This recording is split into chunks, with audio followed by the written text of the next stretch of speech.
Teórico-práctico de análisis sensorial de aceites de oliva. El curso tiene como objetivo iniciar al estudiante en la cata de aceites de oliva, instruyendo sobre los aspectos agronómicos y técnicas que influyen en la calidad sensorial y formando al alumno en los aspectos prácticos de la detección de defectos y cualidades organolépticas del aceite. Programación de la consola Nintendo DS. En este curso será una introducción a la programación de la consola Nintendo DS. La familia de consolas DS ha disfrutado de una enorme popularidad debido al novedoso de su interfaz y a su potencia. Se estudiarán las principales características de la consola, sus capacidades y se realizará una breve introducción a la programación de videojuegos.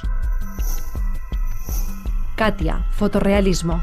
Objetivos: crear imágenes fotorrealistas de calidad, utilizar la biblioteca de materiales para asignar propiedades al modelo, crear y situar luces para la correcta iluminación de la escena, ajustar parámetros de la representación y crear animaciones del producto. Uso de la iluminación avanzada y el motor de representación de última generación Mental Ray. Energía solar fotovoltaica, componentes e instalaciones, 15ª edición.